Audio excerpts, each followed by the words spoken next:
क्या बोलेंगे मिलिंद भाऊ गौड़े साहब, आप यहाँ से खड़े हुए हैं, अपना वंचित बहुजन आघाड़ी के उम्मीदवार है, क्या कहें? सबसे पहले मैं आपको नमस्ते।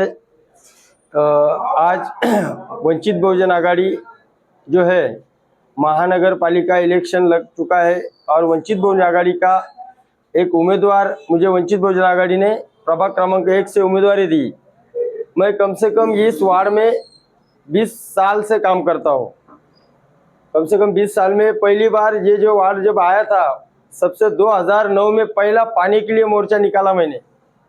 और जब से लेके तो पहले वो चीज़ों से जब जब ये वार्ड में जो कोई परेशानी आई तब तक मैं वार्ड में काम करते रहा।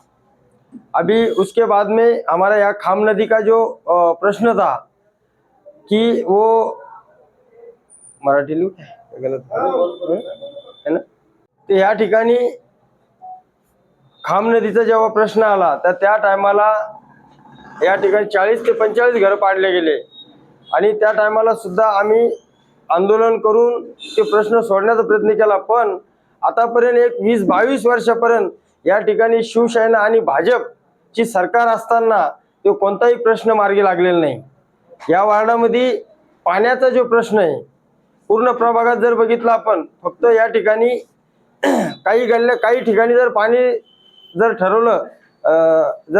ठरलं तर पण पूर्ण पाण्यासाठी प्रश्न हा वाढ पाण्यासाठी परेशान आहे इथले लोक सगळे।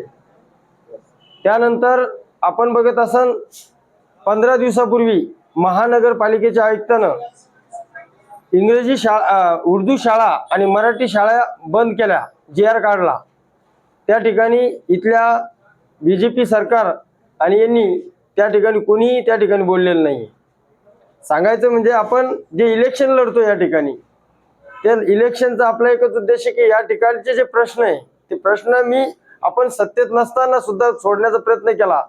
जर उद्याच्या इलेक्शन मध्ये मी निवडून आलो, नक्कीच हे सगळे प्रश्न सोडण्याचा प्रयत्न करेन। सध्या वार्डात आणि प्रभागात सर्वात मोठा काय प्रश्न? सगळ्यात मोठा ह्या प्रभागामध्ये सगळ्यात मोठा पाण्याचा प्रश्न आहे। कारण आपण इथं काही अंतरावर जर बघत असन तर इथं धरण आहे आणि या धरणातून 18 वार्डाला पाणी जातं। पण या ठिकाणी याच्या बाजूला 40-43 हजाराचा प्रभाग आहे, या प्रभागाला पाणी भेटत नाही।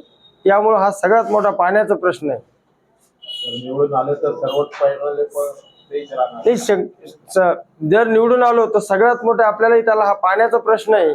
आणि एक दुसरा प्रश्न एक चिल्लर आहे, ह्या एकतानगर मध्ये घुसताना एक आपल्याला ह्या एकतानगरची जी ओळख आहे इथं मटन मार्केट पासून तयार होती, ती आपल्या सगळ्यात पहिले आपल्याला या ठिकाणी जो नाला आहे ती महानगरपालिकेची जागा आहे, शासनाची जागा आहे, तिथं आपण तो नाला 60 फुटाचा करून त्या ठिकाणी आपण अंडरग्राउंड जर ती नाला बनवला, त्या ठिकाणी आपण महानगरपालिकेचे काही गाळे जर तयार केले तर स्थानिक लोकांना इथं रोजगार उपलब्ध होतो। त्याच्यानंतर महानगरपालिकेला त्याच्यापासून या ठिकाणी इन्कम तयार होतं, उत्पन्न तयार होतं आणि स्थानिकता आणि जो रोडवरला जे भाजी मार्केटात जी ट्रॅफिक तयार होती या ठिकाणी, त्यानंतर समोर जे मटन मार्केट दिसलेलं आहे ते सगळं त्या नाल्यावर तिथं बसत्या आणि या ठिकाणी तो प्रश्न सुटून जातो। हे आपल्या हे सगळ्यात मोठं सुरुवातीला माझं करण्याचा या ठिकाणी प्रयत्न आहे। वार्डच्या नागरिकांना, प्रभागच्या नागरिकांना काय सांगणार? वार्डाच्या नागरिकांना एकच सांगणार आहे की वंचित बहुजन आघाडीच्या वतीनं आपण या ठिकाणी मी इलेक्शन लढतोय। मी स्वतः इलेक्शन लढत असताना या वार्डाचा मला 20 ते 22 वर्षापासून अनुभव आहे।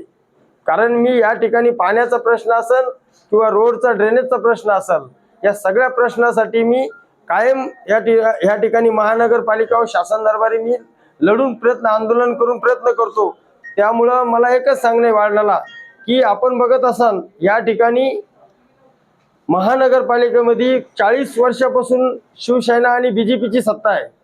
आज जर बघत असाल आपण या ठिकाणी आज माझ्या समोर 4 प्रस्थापित पक्ष आहे, तो शिंदे सेना असेल या ती उद्धव ठाकरे सेना असेल किंवा तुमची MIM असेल आणि BJP असेल। तर या सगळ्यांना मी एकच सांगतो की ह्या सगळ्या प्रस्थापितांना यांना तुम्ही बघितलेलं आहे। आज या ठिकाणी MIM पक्ष है, यांना भी अपना दलित मुस्लिम भाइयों ने उनको साथ दिया हुआ है, लेकिन आज उन्होंने कुछ काम नहीं किया। MIM पक्ष ने भी कुछ काम नहीं किया। ना शिवसेना जो रही आज की बात, आज ये विकास की बात कर रहे हैं। या ठिकाणी BJP आज सांगते की आम्ही राहिलेली योजना कंप्लीट करू, पण बीजेपी आणि शिवसेनेच्या उद्धव सेनेच्या अगोदर बी त्यांच्या हातात सत्ता होती. उद्धव सेना, शिवसेना आणि बीजेपी हे सगळे एकच पक्ष आहे. आज येणाऱ्या काळामध्ये फक्त वंचित बहुजन आघाडी असा पक्ष आहे की तो सर्वसामान्याच्या प्रश्नाला घेऊन आज रस्त्यावर उतरून तो काम करतोय. त्याला जर सत्तेत पाठवलं महानगरपालिकेमध्ये, नक्कीच आपण जनतेचे प्रश्न इथं सोडवण्याचा प्रयत्न करू. वरिष्ठ नेते केव्हा दिसणार सभासाठी? या ठिकाणी आता आपल्या प्रभाग क्रमांक 1 मध्ये 8 तारखेला सुजातदादा आंबेडकर त्यांचे या ठिकाणी आपण वार्डात डोर टू डोर पायदळ यात्रा ठेवलेली आहे. त्यानंतर सभा सुद्धा होणार त्यांच्या इथं. त्यानंतर अंजलताई आंबेडकरची सुद्धा सभा आपण लगेच तिसऱ्या दिवशी इथं या प्रभागामध्ये घेतोय. आणि शेवटच्या काळामध्ये श्रद्धेय बाळासाहेब आंबेडकर त्यांचीही सभा या प्रभागामध्ये होणार आहे. नागरिकांना काय म्हणणार की एकदा तुम्हाला संधी द्या? मला सर्व जनतेला माझं एकच सांगणं आहे, या प्रभागामधील दलित, मुस्लिम, ओबीसी, अल्पसंख्याक किंवा सर्व जाती धर्माचे आणि विकासाच्या गंगेसाठी, विकासाच्या कामासाठी या वार्डामध्ये मला 22 वर्षाचा अनुभव आहे आणि मी काम करत आलोय. मला फक्त जनतेने एकदा संधी द्यावी, त्या संधीचं सोनं मी या ठिकाणी करून दाखवेल. प्रभाग नंबर आणि नाव आणि निशाणी सर्व सांगा. या ठिकाणी माझा प्रभाग क्रमांक 1 आहे.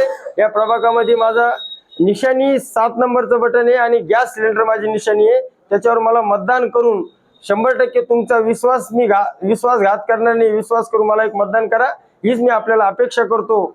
आणि येणाऱ्या 15 तारखेला सकाळी उठून तुम्ही गॅस सिलेंडरचं बटन दाबा आणि मला प्रचंड मताने विजय करा, एवढीच मी आपल्याकडून अपेक्षा करतो. जय भीम.